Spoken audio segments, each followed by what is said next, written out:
I am going to be showing you how we're doing the sauerkraut. So first I'll go over everything that we need in preparation to make the sauerkraut. First you're going to need a jar. You can either get 2-quart jars or this is a half-gallon jar. You'll need your canning ring.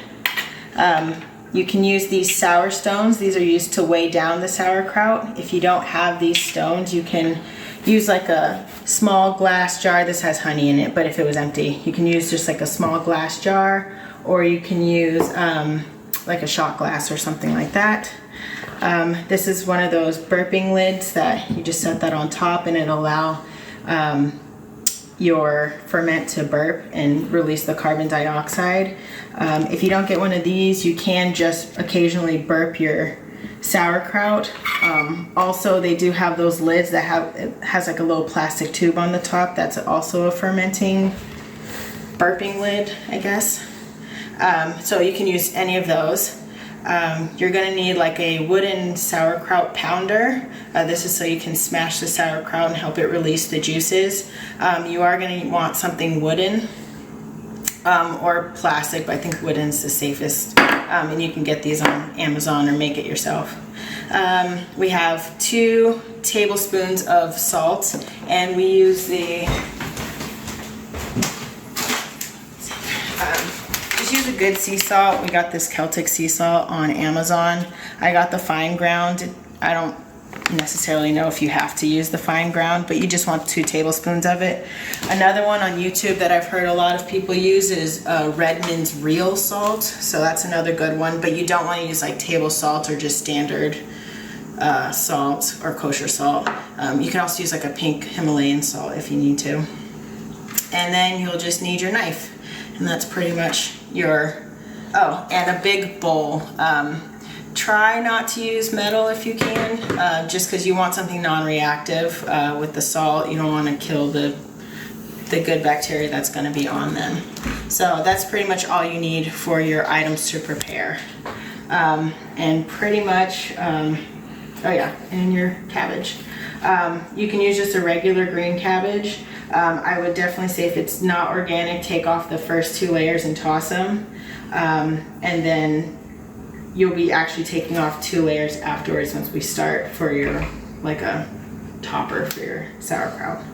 So, yeah, so I'll get started.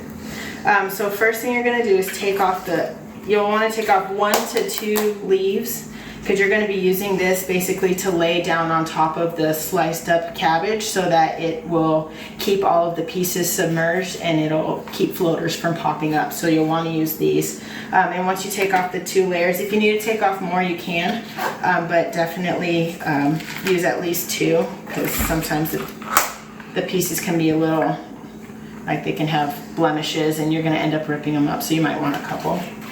And you can rinse these ones off before. Pretty much you don't have to rinse off underneath. It's just what it is. We don't rinse it off, but if you want to, you can. And basically what I'll be doing is just cutting off as much as I can of the cabbage that's useful. So I'll just start, cut straight down, lay it on the flat edge, cut straight down, and just keep rotating it until you have basically all the usable meat from the cabbage. And I usually cut about halfway and just toss this core. This isn't really going to be useful. You can probably try to do that if you want. Trash. Okay. Next thing we're going to do is we're going to get the bowl ready, because we're going to start slicing up the cabbage for the sauerkraut. So just start, we like to cut them really thin. You can use a mandolin if you have one, but try to cut them as thin as possible. If you like thicker slices, you can. We cut them about that size, so. Yeah, like 1/8 inch. 1/8 inch. You can do it smaller if you like. If you can do it smaller, that's really small. I find that just might be a little too difficult for my cutting skills. So you're just gonna cut up all of the cabbage and we're gonna throw it in here, and then we'll get to salting it and doing the rest. So the cabbage is all cut up into the small pieces. This is pretty much what it looks like. They can be small or big. You can cut them in half if like you think this is too long, but with smashing them and packing them in, they might break down a little bit anyway. So normally I just leave them like this. Also, I meant to say, you can use like a ceramic bowl. We use this big plastic one because lately the batches we've been doing are too big, and so we have to almost like do them in batches. But instead we're just trying to do it all in 1/2 gallon. So, and I was gonna say something else. I can't remember.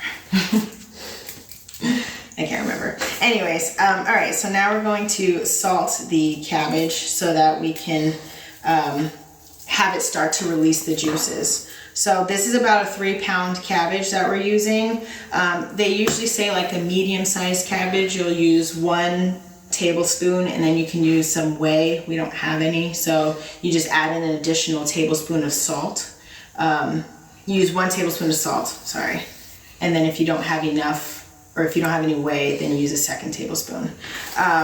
So this is 2 tablespoons. I'm gonna do about half, mix it through, and then I'll probably sprinkle the rest of it over. And the salt just actually helps the juices to release. So I will get this started. Sorry, I'm gonna break up some of these core pieces. All right, so you can do this by hand. Just sprinkle it in there, about half of it. And then I'm going to take my hand and just mix it through and just get it all incorporated in there. And the bacteria actually eats the salt, so your end result is sour and not salty. So don't worry about the salt. I don't know if there can be any issues, like if you can't have a lot of salt, if putting it in the sauerkraut causes any problems. I don't know. If that's the case, I would definitely say look into getting some whey, so you can use only 1 tablespoon of salt rather than 2. For all you low salters. And just the last of it. So we're mixing it through. I'm not really massaging it yet.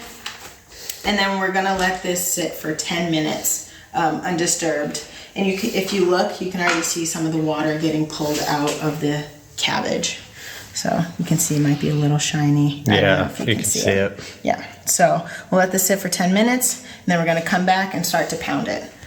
All right, so the cabbage has been sitting for 10 minutes. You can let it sit a little longer. It's not gonna hurt anything.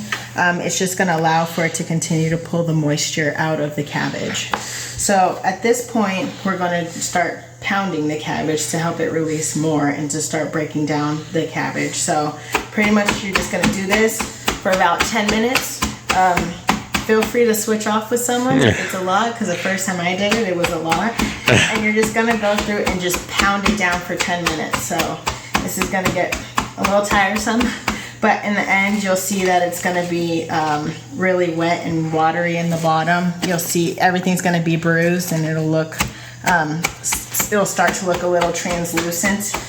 So feel free to smash it down, and then once it's all smashed and ready to go and the liquid's released as much as we'd like, we can start putting it in the jar to let it sit. So I'm gonna smash this and I will come back when it's done.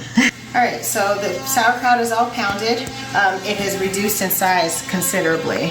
What I'm looking for is to make sure that we have like a good amount of liquid in the bottom. You can see it start to pool, and like it's a good amount. So at this point, we're gonna start putting it into the jar here, and then we'll be able to, oh, sorry, forgot.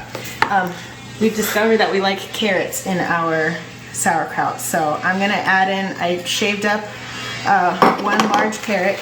I'm gonna mix this in really quickly, and then we're gonna start packing this into the jar for our sauerkraut. So with our packing, pretty much what we're gonna do, we're not gonna pack it too terribly tight. The first time I did it too tight, and it didn't give enough room for it to like breathe in any way. So you can just take a good handful. Are you squeezing any of the water out? You can squeeze some of the liquid out.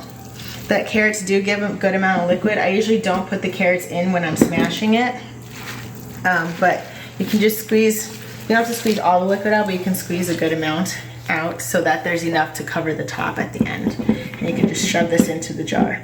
As you go, just tamp down, just kind of press it down. You don't have to do it super tight, just enough to where it kind of packs in there so you can fit all of the sauerkraut.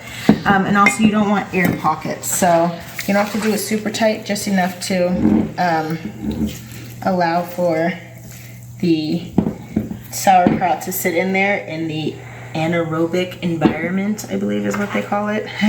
Basically, you just don't want air in there. Oxygen is not great for your ferments, so as you go, just tamp it down, and then in the end, we're going to put pieces of cabbage over the top, and then we're going to pour the liquid on top so that the liquid is completely covering your ferment. So we'll go ahead and pause for right now. All right, so we only have a little bit of time left, so I'm going to do this real quick. I went ahead and put everything in, I tamped it down. I went around and pushed everything down like this, and I just went around the bottle just to get all of the pieces on the inside below. And now what I'm gonna do is I'm gonna take the leaves of the sauerkraut and lay them on top. You can try to tuck them in if you can. This is more just to keep all the little pieces submerged under the liquid because you don't want them floating up. That gives a chance for those pieces to create mold and kind of contaminate your sauerkraut. So use a couple pieces. These are the original pieces that we kept from the side at first. That's what you're going to be using to create this. Gosh, rip them to make them fit in there.